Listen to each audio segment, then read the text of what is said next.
वाकई बच्चों, हमारे देश की परंपरा की बात ही अलग है। यहाँ पर अनेक सभ्यता और संस्कृति की छाप हमें मिलती है, जो कि बहुत ही अद्भुत है। और अद्भुत है हमारे आज के मेहमान भी। जी हाँ बच्चों, कुछ बच्चे ना जन्म से ही इतने प्रतिभाशाली होते हैं कि उनके बारे में कुछ भी कहना सूरज को दीपक दिखाने के बराबर होता है।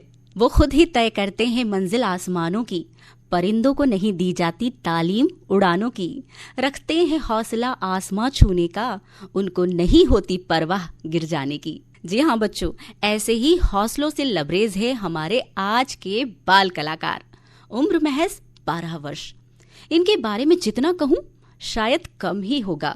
इनकी खूबियों की बात करूँ तो ये लेखक हैं, साइंटिस्ट हैं, मोटिवेशनल स्पीकर हैं, और तो और बच्चों, जिस लॉकडाउन में हम सभी बड़े परेशान थे ना, उसी लॉकडाउन में इन्होंने बालमुखी रामायण लिख दी। तो आज मिलते हैं ऐसे होनहार प्रतिभाशाली प्रधानमंत्री राष्ट्रीय बाल पुरस्कार से सम्मानित इंदौर शहर के वंडर बॉय अभी शर्मा से। नमस्कार अभी, स्वागत है आपका इस कार्यक्रम में।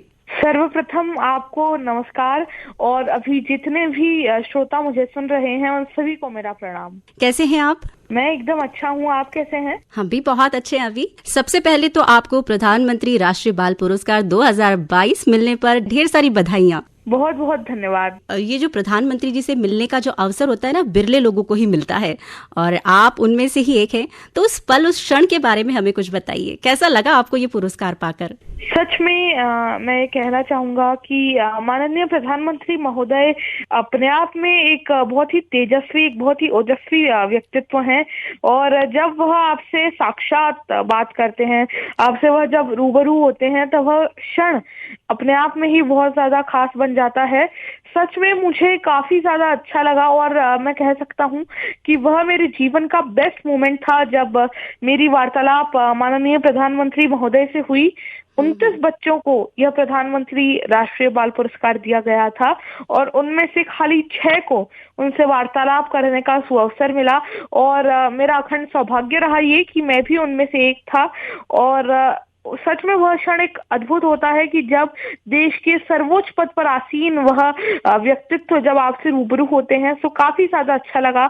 वह काफी पोलाइट हैं, डाउन टू अर्थ हैं, और सच में उनसे बात करके ऐसा ही लगता है कि वह आपके अपने ही हैं। क्या बात है, बहुत ही अच्छी बात आपने कही अभी। ये बताइए कि आपकी उम्र के जो बच्चे होते हैं ना, वो या तो टीवी, फिल्में या वीडियो गेम या मोबाइल में ही डूबे रहते हैं, लेकिन आपने छोटी सी उम्र में बालमुखी रामायण लिखी, तो इसका ख्याल आपके मन में कैसे आया? बालमुखी रामायण का अगर हम बात करें तो लॉकडाउन 2020 में हम सभी लोग हताश थे, निराश थे कोरोना वायरस की वजह से। पर तब टीवी पर 90s की रामायण प्रसारित की गई थी। जब मैंने रामायण देखी, मुझे उससे इतना इंस्पिरेशन मिला। हालांकि मैंने रामायण पहले भी पढ़ी थी, सुनी थी, पर जब मैंने देखी तो मुझे उससे इतना इंस्पिरेशन मिला। मुझे लगा कि भगवान श्री राम का ये जो चरित्र है कितना अनुपम है, कितना अनोखा है, और आजकल देश में सब लोग उसे भूलते जा रहे हैं, खासकर हम बच्चे उनके भगवान श्री राम के आदर्शों को अपने अंदर उतार नहीं पा रहे हैं, अपना नहीं पा रहे हैं। इसलिए ही मुझे लगा कि कुछ ऐसा करना चाहिए ताकि ये कथा घर घर पहुंचे। फिर एक दिन मेरे स्वप्न में माता सरस्वती ने मुझे दर्शन दिया, और उनसे मुझे इसका पहला छंद मिला, और फिर उस छंद को मूल बनाकर मैंने 250 छंदों में पूरी रामायण लिखी। थोड़ा और बताइए हमें इस बालमुखी रामायण के बारे में, क्या खास है इसमें? बालमुखी रामायण आप कह सकते हैं रामायण की एक समरी है। इसमें मैंने प्रयास किया है कि रामायण के जितने भी मुख्य, हम कह सकते हैं व्याख्यान है, रामायण के जितने भी मेन स्टोरीज हैं, उन सबको मैं कवर करूं। यह राम जी के थोड़े इतिहास से लेकर उनके जन्म, फिर उनकी सारी लीलाएं, और फिर वैकुंठ महाप्रस्थान तक कवर करता है पूरा। यह पूरी तरह हिंदी भाषा में है और 250 छंदों में है, मेलोडियस छंदों में है। क्योंकि जब लोगों से पूछा जाता है कि आप रामायण क्यों नहीं पढ़ते, तो एक तो वह कहते हैं कि वाल्मीकि जी की रामायण 24,000 श्लोक, तुलसी जी की रामायण 12,000 चौपाइयां, तो इतना हम नहीं पढ़ सकते। इसीलिए ही मैंने ऐसे 250 छंदों में रखा है।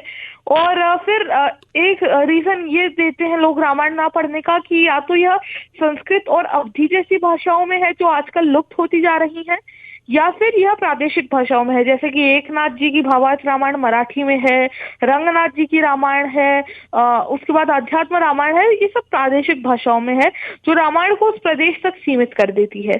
तो इसीलिए ही मैंने इसको हिंदी भाषा में लिखा। इसमें थोड़ा अवधि का टच भी है ताकि रामायण की मौलिकता बनी रह सके, परंतु मैंने इसे हिंदी में रखा है ताकि सभी लोग इसे समझ सके। और इसे मैंने 10 भागों में बांटा है, जो एक श्लोकी रामायण से जिनके नाम मैंने लिए हैं, पूरे 10 भाग हैं।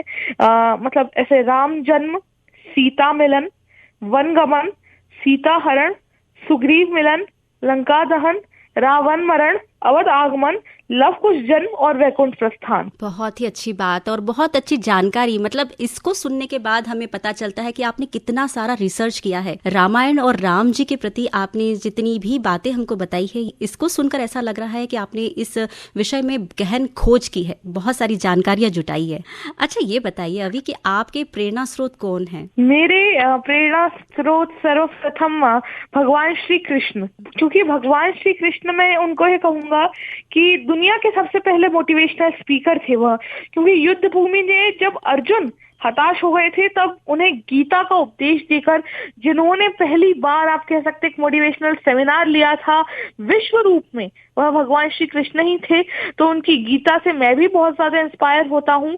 और फिर बात करें कि आज के वर्ल्ड में मेरे कौन है, सो ग्रेट पर्सनालिटीज लाइक मैं डॉक्टर APJ अब्दुल कलाम जी से, जो हमारे देश के पूर्व राष्ट्रपति थे, मैं उनसे बहुत ज्यादा इंस्पायर होता हूँ, उनके कोट से।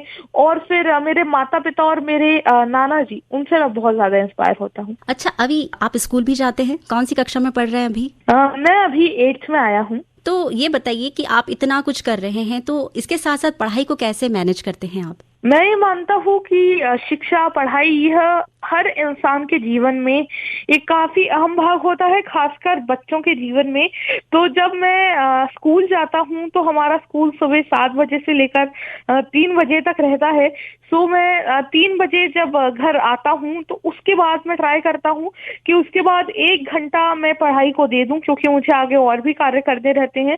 तो उसमें मैं पूरी पढ़ाई, जो भी होमवर्क अगर हमें मिले होते हैं, उनको कंप्लीट कर लेता हूँ।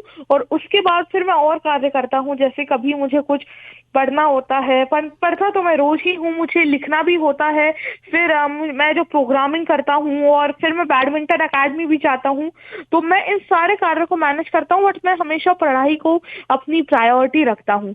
क्योंकि मैं फिर अब्दुल कलाम जी को ही कोट करना चाहूंगा कि शिक्षा हम कह सकते हैं सबसे बड़ा अस्त्र होता है हमारे लिए। तो मैं हमेशा ही उस पर फोकस रहता हूँ। क्या बात कही, बहुत ही खूब। हमारे इस कार्यक्रम को बहुत सारे नन्हे श्रोता सुन रहे हैं, तो वो जानना चाहते हैं कि अभी तक आपने कितने सारे पुरस्कार जीत लिए हैं। मैं आपसे सही बात कहना चाहूंगा, कभी मैंने एक्चुअली गिना नहीं है ऐसे कि मुझे कितने जो मेन अवार्ड्स हैं वो मुझे मिले हैं। परंतु हाँ, मैं उनमें से कुछ के मतलब नाम, बहुत सारे मुझे वर्ल्ड रिकॉर्ड्स मिल चुके हैं, जैसे कि मुझे world book of record, India book of record, national excellence award, pride of India award, फिर एक्सक्लूसिव वर्ल्ड रिकॉर्ड, और भी मतलब मुझे कई सारे अवार्ड से सम्मानित किया जा चुका है।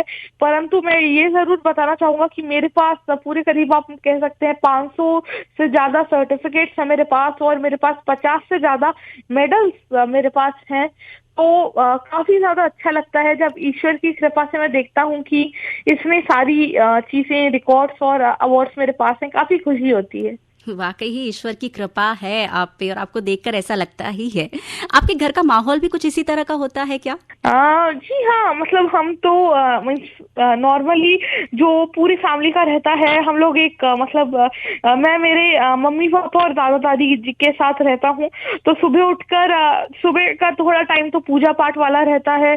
तो उसमें काफी ज्यादा अच्छा लगता है कि सब लोग पहले पूजा करते हैं, अपने नित्य कर्म करने के बाद पूजा करते हैं, और उसके बाद फिर जो भी कार्य रहते हैं वो उसमें लग जाते हैं। सो हाँ, काफी एक अच्छा शांत माहौल होता है। और मैं मानता हूँ कि एक ऐसे माहौल में जब एक बालक की परवरिश की जाती है तो उसमें काफी सारे गुण अपने आप ही आ जाते हैं। इसका असर दिख रहा है, बिल्कुल नजर आता है हमें। अभी ये बताइए कि आप नन्हे साइंटिस्ट भी हैं, तो अपनी वॉइस ऐप माधव के बारे में भी हमें कुछ जरूर बताइए। जी, मैंने एक वॉइस असिस्टेंट बनाया है जो एलेक्सा से भी ज्यादा एडवांस है, जो है माधव। अब माधव का एक्चुअली फुल फॉर्म है my advance domestic handling AI version. अच्छा। माधव मैंने बेसिकली इसलिए बनाया है क्योंकि इसका पहले तो नाम मैंने भगवान श्री कृष्ण के नाम के ऊपर रखा है, क्योंकि भगवान श्री कृष्ण आप देखिए वह सब कुछ कर सकते हैं और वह सब भी जानते भी हैं। तो मेरा ये वॉइस असिस्टेंट भी सब कुछ कर सकता है और इससे आप कुछ भी पूछ सकते हैं, ये सब जानता है। मेरा इसको बनाने के पीछे जो मेन उद्देश्य था वह ये था कि हम देखते हैं कि कंप्यूटर 21वीं सदी की एक इम्पोर्टेंट जरूरत बन चुका है, परंतु जो दादा दादी हैं आजकल के, या फिर जो थोड़े ओल्ड एज पीपल हैं, या कोई स्पेशली एबल्ड लोग हैं, वो इसको ऑपरेट नहीं कर सकते और कुछ लोगों को नहीं आता इसको ऑपरेट करना। तो आप माधव से खाली बोल के कंप्यूटर को स्टार्ट कर सकते हैं, शट डाउन कर सकते हैं, इसमें स्क्रीनशॉट ले सकते हैं, अलार्म आप लगा सकते हैं, या आपको बुक पढ़ के सुना सकता है। आप अगर सपोज कोई ब्लाइंड है तो वो खाली बोल के एक पूरा वर्ड डॉक्यूमेंट टाइप कर सकते हैं। सो जितनी चीजें आप सोच सकते हैं माधव उनमें से ऑलमोस्ट सभी कर सकता है। और साथ ही साथ आपकी घर की डिवाइसेस को कंट्रोल करना, आपके कंप्यूटर पे इसका पूरा कंट्रोल रहता है। सो इन शॉर्ट ये पूरा एक fully packed, fully abled voice assistant है। वाह, क्या बात है, बहुत ही कमाल का ऐप बनाया है आपने। अभी आप लेखक हैं, मोटिवेशनल स्पीकर भी हैं, लोगों को मोटिवेट भी करते हैं, आप साइंटिस्ट भी हैं, यानी आप मल्टी टैलेंटेड है। इस हिसाब से तो शायद आपके पास खाली समय बचता ही नहीं होगा, लेकिन फिर भी हम जानना चाहते हैं आपकी रुचियों के बारे में, कि कोई आपकी रुचि हो तो हमें बताइए। मेरी रुचि आप ऐसे तो कह सकते हैं, पहले तो बुक्स पढ़ना और लिखना। मेरी बुक्स पढ़ने में पहले तो मुझे बहुत ज्यादा रुचि है। उसके बाद फ्री टाइम में दोस्तों के साथ खेलना, थोड़ी प्रोग्रामिंग करना, म्यूजिक सुनना मुझे काफी ज्यादा पसंद है, जो नए नए सॉन्ग्स आते हैं। और साथ ही साथ हाँ, बच्चा हूँ तो थोड़ा मैं टीवी भी देखता हूँ, मुझे वो भी पसंद है। क्या बात है, बहुत सारी खूबियां आप में हैं। वाकई में आपने इतना कुछ छोटी सी उम्र में ही हासिल कर लिया है। अभी तो बड़े होने के बाद के लिए भी कुछ सपने रखे हैं या नहीं? जरूर, बड़े होने के बाद मुझे तो पहले तो एक अच्छा इंसान बनना है। मेरे माता पिता ने, क्योंकि मुझे शुरुआत से ही यही सीख दी है, और अपने ऑक्यूपेशन के रूप में, कैरियर के रूप में मैं देश को एक आईएफएस के रूप में, इंडियन फॉरेन सर्विसेज में जाकर मैं देश की सेवा करना चाहता हूँ और विश्व पटल पर अपने भारतवर्ष का नाम रोशन करना चाहता हूँ। क्या बात है, हमारी ढेर सारी शुभकामनाएं हैं आपको अभी शर्मा। और आपसे बातें करके हमें बहुत अच्छा लग रहा है, हमारा मन कर रहा है कि बस हम आपसे बातें ही करते रहे। तो जाते जाते आप हमारे नन्हे दोस्तों से क्या कुछ कहना चाहेंगे? मैं मेरे जितने भी हम उम्र, मुझसे छोटे या मुझसे बड़े, उन सबको मैं यही कहना चाहूंगा कि पहले तो पॉजिटिव रहें हमेशा, और कभी भी अपने आप को अंडर एस्टिमेट मत करें। हम सभी के अंदर कोई ना कोई खूबी जरूर है, पर हमारे अंदर जो टैलेंट है उसको जब हम नॉलेज के साथ मिलाएंगे, सही डायरेक्शन के साथ मिलाएंगे, तब जाके वह स्किल बनेगा। तो आपके पास जो भी टैलेंट हो उसको आप किसी ऐसे वे में ढालिए ताकि वो एक स्किल बने, और जिससे आप पहले तो अपना भला कर सके, अपने माता पिता का, अपने समाज का, और इन द एंड आप देश का भला कर सके, देश के प्रगति में आप कुछ भी कंट्रीब्यूट कर सके। तो मैं यही कहूंगा। और बस गीता का एक श्लोक मैं कहना चाहूंगा, योगस्थः कुरु कर्माणि संगम त्याक्त्वा धनंजयः सिद्ध सिद्ध्यो समो भूत्वा समत्वम योग उच्यते। भगवान गीता के दूसरे अध्याय के 48 श्लोक में कहते हैं कि हमें अपना कर्म, जय पराजय, खुशी दुख, इन सबको परे रखकर खाली हमें कर्म पर फोकस करना चाहिए, और ऐसे ही इंसान को हम कर्मयोगी कह सकते हैं, और सफलता उन्हें ही प्राप्त होती है। तो मैं सबसे यही कहूंगा कि आप अपने कर्म करिए और आपकी सफलता निश्चित है। क्या बात है, आपसे बात करके हमें बहुत ही अच्छा लगा। आप अपने जीवन में निरंतर आगे बढ़ते रहे और खूब तरक्की करें। आपको आपके आने वाले उज्जवल भविष्य की ढेर सारी शुभकामनाएं।